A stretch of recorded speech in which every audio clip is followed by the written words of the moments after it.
Hi, today we're going to learn how to use VPN to stay secure and private online. Wow, this is a tough job. Just kidding. When you use NordVPN, all it takes is just a single click. See for yourself. Click, and you're browsing securely on public Wi-Fi. Click, your ISP can't see what you do online. Click, and you're in a different country. Well, virtually. Any device you have there, NordVPN has you covered. Everything else is just details. But if you care to know more, NordVPN has more than 5,000 servers all over the world. It protects your sensitive data with advanced encryption, shields you from malware and phishing sites, and keeps no logs of your online activity. Click link in the description and get 68% discount for your first order. Preparing the surface for paint. Power wash the surface for a sure clean. The best way to ensure your surface is clean is to power wash it at a pressure of 2000 to 2500 psi. It's always a good idea to test the pressure on your surface because it can cause damage. You may need to use a lower pressure or another cleaning method if washing at these pressure levels causes damage. Don't add cleaner or bleach to the water when power washing. Use a stiff broom or wire brush if you don't have a power washer. Another option for cleaning the surface is to brush the dirt away. You will need to use a strong brush, such as a wire brush or sturdy broom, and you may still need to wash it with water or a cleaner when you're done. Try a cleaner designed for paint preparation if needed. If you do need to use a cleaner on the surface, pick one that's meant to clean the surface before painting, such as trisodium phosphate, which removes oxidation. Apply the cleaner to the surface according to the bottle's directions. Thoroughly rinse the product off so you don't leave any on the surface. Test for cleanliness after the surface dries. The area needs to air dry before you make sure it's clean or try to paint. Leave it to dry out for at least an hour or so, and then perform a tape test to check if it's clean. Put a strip of masking tape on the surface you plan to paint. Pull off the tape and examine the sticky side. If you see dirt or contaminants, your wall needs further cleaning. Seal cracks larger than 1/16 inch 0.16 cm with caulk. While elastomeric paint does fill in smaller cracks, you should fill in most cracks with acrylic or siliconized caulk. Use a caulk gun to fill the crack, and then smooth it out with a putty knife. If you're filling in a large crack, use layers to fill it in, letting it dry in between. Let the caulk dry overnight. If the caulk isn't flat after drying, sand it down until it is. Avoid using pure silicone caulks. Apply a sealer as needed. If you're working with a porous or chalky surface, you may need to apply a sealer or primer. Similarly, if you're working with newer masonry less than a month old, you should also apply a sealer. Apply 1-2 coats to the surface based on what the manufacturer's instructions say. Determine how much paint you'll need. Divide the area into simple shapes. First, determine the square footage or meterage of the space you're covering. Divide it into simple shapes as needed, such as rectangles and triangles, and then measure each piece. You can round up to the next whole foot or meter to make it easier.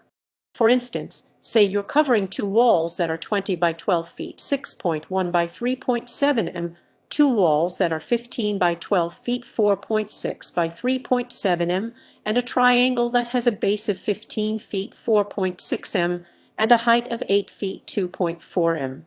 Calculate the area of each simple shape. Now, use the measurements to find the area of each shape. To find the area of a square or rectangle, multiply the length by the height. For a triangle that has two equal sides, multiply the length by the height and divide by 2. To find the square footage or meterage area of the first two walls, multiply the length by the height. 20 feet 6.1 m x 12 feet 3.7 m equals 240 square feet or 22.6 square meters. Multiply that by 2 to get the area for the first two walls, 480 square feet or 45.2 square meters. Find the area of the second two walls, 15 feet 4.6 m x 12 feet 3.7 m equals 180 square feet or 17 square meters. Multiply by 2 for the two walls to get 360 square feet or 34 square meters. For the triangle, multiply the length times the height, and then divide by 2 to find the area. 15 feet 4.6 m x 8 feet 2.4 m equals 120 square feet or 11 square meters / 2 equals 60 square feet or 5.5 square meters. Add up your simple shape areas to get the total area. Once you've figured out each area, add them all together to determine the square footage or meterage of the area you want to paint. In this case, add the following: 480 ft2 45.2 m2 plus 360 ft2 34 m2 plus 60 ft2 5.5 m2 equals 900 ft2 84.7 m2. Even if you've been rounding up your figures, you still may want to add 5% 10% to your total. You don't want to run out of paint in the middle of the job.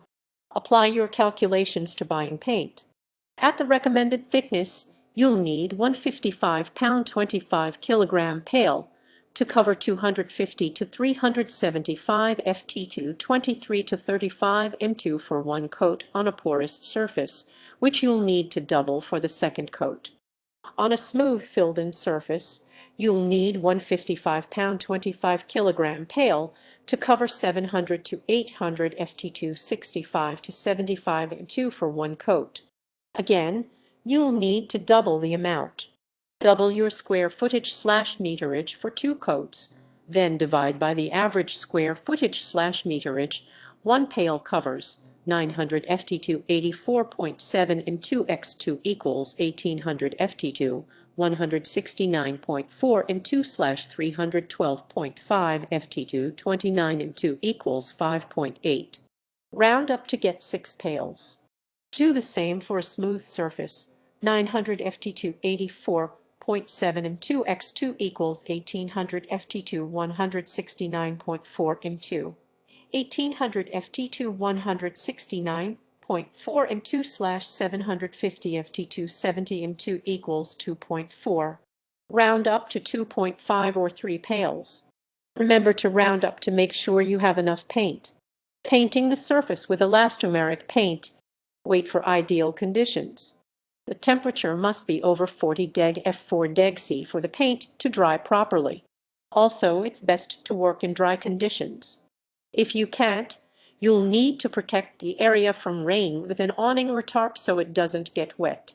If it's foggy or dewy, you also should wait to do the work. Painting in hot, humid weather and direct sunlight may also lead to problems. It can affect the drying process and the final look of the paint. Mix the paint with a stir stick.